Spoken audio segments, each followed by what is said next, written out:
நம்ம சேனலில் தொடர்ந்தாப்பலாம் நீங்கள் வீடியோக்களை பார்க்க நினச்சிங்கன்னா இதுவரை நம்ம சேனலை சப்ஸ்கிரைப் பண்ணுங்க. சப்ஸ்கிரைப் பண்ணிங்க. கீழே பெல் சிம்பல் இருக்கும், அதையும் கிளிக் பண்ணிங்க. வாங்க வீடியோக்குள்ளே போகலாம். மேற்கு தொடர்ச்சி மலையின் அடிவாரத்தில் உள்ள ஒரு கிராமம். தென்னந்தோப்புகளும் பாக்கு தோட்டங்களும் ரப்பர் தோட்டங்களும் நிறைந்த பகுதி அது. நிலத்தை ஒட்டிய பகுதியில் வீடு கட்டி ஒரு சிறிய குடும்பம் வாழ்ந்து கொண்டு இருந்தது. நடுத்தர வயதை ஒட்டிய ஒரு கணவன் மனைவி. அவர்களுக்கு 10 வயதில் ஒரு பெண் குழந்தை இருந்தது. ஒரு நாள் அந்த வீட்டை சேர்ந்த பெண் தன் வேலைகளை எல்லாம் முடித்துவிட்டு மாடுகளுக்கு புல் அறுப்பதற்காக தென்னந்தோப்புக்கு செல்கிறாள். அவள் புல் அறுத்து கொண்டு இருக்கும்போது ஒரு குழந்தையின் அழுகுரல் கொஞ்சம் கொஞ்சமாக கேட்கிறது. அவள் பதட்டத்துடன் எங்கிருந்தோ வருகிறது என்று தேட கொஞ்ச நேரத்தில் அந்த குழந்தையின் அழுகுரல் நின்று விடுகிறது. திரும்பவும் மீண்டும் ஒரு முறை அதே அழுகுரல் கேட்கிறது. பயத்துடன் அந்த அழுகுரல் வரும் திசையை நோக்கி நடக்கிறாள். ஒரு தென்னை மரத்திலிருந்து அந்த அழுகுரல் வருவதை கவனிக்கிறாள். தென்னை மரத்தில் ஏதாவது குழந்தை இருக்கிறதா என்று மேலே பார்த்தபடி தேடுகிறாள். எந்த குழந்தையும் அவள் கண்ணுக்கு தெரியவில்லை. ஒரு நாளைக்கு 4-5 முறையாவது அந்த அழுகுரல் கேட்டுக்கொண்டே இருக்கும். பயந்து போய் தன்னுடைய கணவனுக்கு சொல்கிறாள். அவன் முதலில் ஏதாவது உன்னுடைய பிரம்மையாக இருக்கும் என்று பெரிதாக எடுத்துக்கொள்ளாமல் இருக்கிறான்.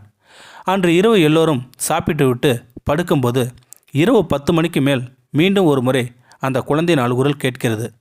அவன் இப்போதுதான் மனைவி சொன்னதை நம்புகிறான். கையில் பெரிய டார்ச் லைட்டை எடுத்துக்கொண்டு அந்த தென்னந்தோப்புக்குள் நுழைகிறான். அவனுடைய மனைவி வேண்டாம் என்று மறுக்கிறாள்.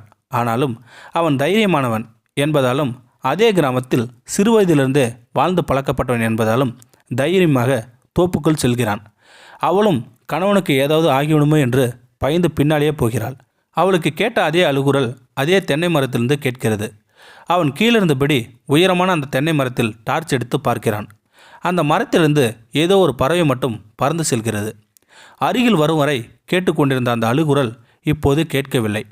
போலாம் வாங்க என்று மனைவி அழைத்தாள். இருவரும் வீடு திரும்புகிறார்கள்.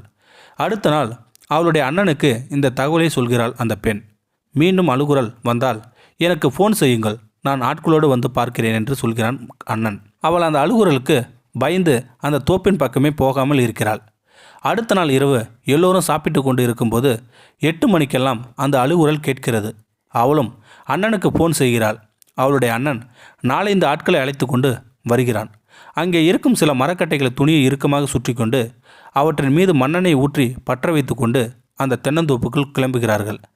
வீட்டில் இருக்கும்போது குறைவாக கேட்கின்ற அந்த அழுகு சத்தம் அருகே செல்ல செல்ல அதிகமாக கேட்கிறது.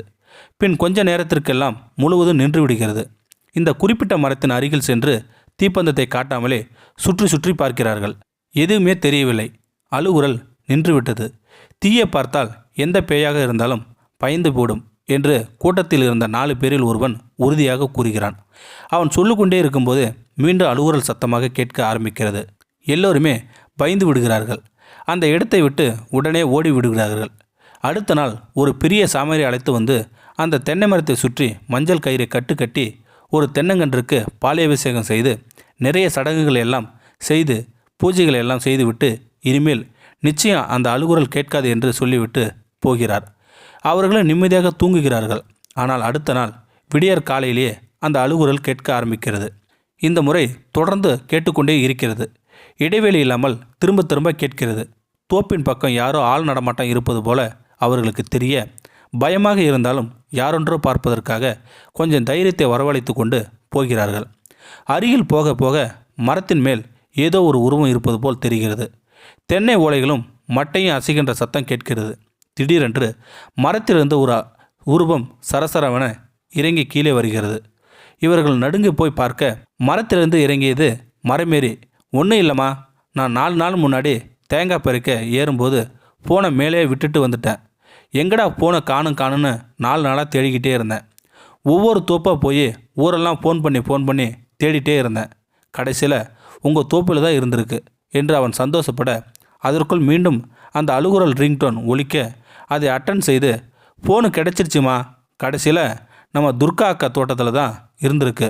ஃபோனை பார்த்த பின்னாடி தான் எனக்கு உசுரே வந்துச்சு என்று அவன் பேசியபடி நடந்து செல்கிறான். அட பாவிங்களா என்று சொல்லிவிட்டு அவர்களும் மகிழ்ச்சியோடு சென்று விட்டார்கள். இந்த வீடியோ உங்களுக்கு பிடிச்சிருந்தா கமெண்ட் பாக்ஸில் கமெண்ட் பண்ணுங்கள். கூட உங்கள் ஃப்ரெண்ட்ஸுக்கு ஷேர் பண்ணுங்கள். இதுவரை நம்ம சேனலை சப்ஸ்கிரைப் பண்ணுங்கள். சப்ஸ்கிரைப் பண்ணிங்க. கீழே பெல் சிம்பல் இருக்கும், அதையே கிளிக் பண்ணிங்க. தேங்க்யூ ஃபார் வாட்சிங்.